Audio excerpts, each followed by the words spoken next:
Cara, como é que foi essa saída de lá? Foi dramática? Foi como? Foi igual a maioria das saídas das famílias em Cuba, né? Separação familiar. Começou em 2005 com meu pai engenheiro em telecomunicações e eletrônica. Ele ocupava um cargo alto na empresa estatal onde ele trabalhava, para você ter uma ideia. Ele tinha acesso à internet em 2005. Caralho. Era proibido, era crime, né? Cubano ter acesso. E meu pai tinha porque ele trabalhava com isso e era um dos chefes, né? Mas ao contrário do que todo mundo fala e acha, a gente não tinha uma vida de rico. Era uma vida menos miserável. Então, quando você ocupa um cargo como o que meu pai ocupava, você tem que entrar para o Partido Comunista de Cuba.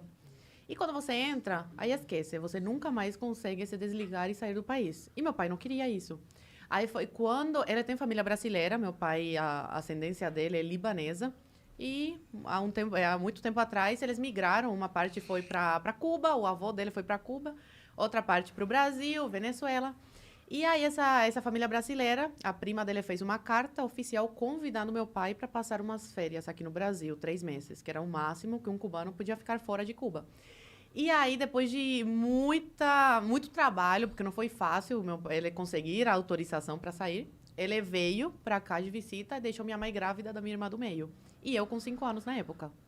Minha mãe estava quase dando à luz. Ele veio em julho, agosto e novembro. Minha mãe deu à luz a minha irmã do meio. E aí eles ficaram 4 anos separados. Meu pai ficou aqui no Brasil. Ele pediu asilo político depois de estar 1 ano aqui no Brasil. E deixou minha mãe lá grávida. Aí depois de quase 4 anos, ele consegue tirar minha mãe Peraí, de Cuba. como que vocês se mantiveram sem ele lá durante 4 anos? Minha mãe, meu tio, irmão dela, mandava coisas para ela vender no mercado negro, roupa, essas coisas. Que o governo, ele finge que não vê essas coisas, mas ele sabe o que acontece. E é bom para eles porque faz essa economia de Cuba girar de alguma forma. Como que funciona esse mercado negro? Isso é interessante. Eu imaginei que existiria alguma coisa, né? Porque... Pessoas que têm família fora recebem roupas, sapatos. E é tranquilo deles receberem? Recebem pelo correio? Como que eles fazem isso? Porque aí fica uma comissão com o governo cubano. Entendi. Entendeu? Eles sempre ganham de alguma forma. Entendi. Eles recebem para a pessoa passar esse pacote para dentro da ilha, entendeu? Entendi. Mas Ou pessoas que trabalham no, sei lá, onde tem carne, essas coisas, em indústria, roubam e vendem no mercado negro também. Entendeu? Entendi. Só que aí você não sabe a procedência, nada.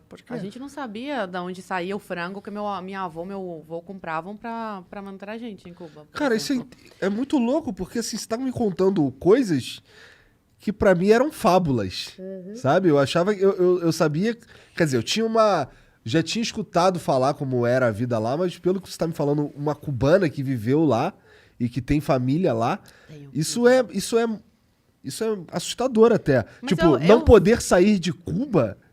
Eu falo isso, que se eu fosse brasileira e não fosse cubana, pra me acreditar numa coisa dessas, porque parece uma coisa tão longe da realidade aqui do Brasil, né? Mas, infelizmente, é isso que os cubanos passam. Atualmente, o cubano pode sair da ilha, tá? Só que é muito difícil, tem que ter muito dinheiro e, geralmente, quem consegue é quem tem família fora, que aí consegue bancar essa saída. Agora tá mais liberada essa saída, não como antigamente, que era completamente... Por Entendi. exemplo, criança não podia sair de visita. Por isso que meu pai teve que separar toda a família. Aí, terminando essa história, meu pai ficou no Brasil depois de quase 4 anos. Consegue tirar minha mãe de Cuba. Eu e minha irmã ficamos com os nossos avós. Eu com 9 anos na época e minha irmã com 3. E aí minha mãe vem para o Brasil, vai direto para a Polícia Federal e pede asilo político, porque como eles são casados, meu pai e minha mãe, ela tinha direito Esse asilo. a lei de refugiada também, igual meu pai. E aí minha mãe fica no Brasil, engravida nesse período, uma coisa de Deus, eu sou muito católica, acredito muito, e realmente foi uma coisa de Deus, porque meus pais estavam muito mal na época de dinheiro, assim, R$ 5 no bolso, por exemplo. E minha mãe fica sabendo que tá grávida. Aí foi um caos. Meu Deus do céu, como é que a gente vai sustentar mais uma boca, né? E ainda tem que mandar dinheiro para Cuba para nossas filhas lá conseguir, né, comer decentemente, né? Um franguinho, essas coisas. Mas aí acabou que foi uma coisa de Deus, porque ajudou na nossa saída. Ter uma irmã brasileira. Aí depois de quase 3 anos, eles conseguem tirar a gente de Cuba.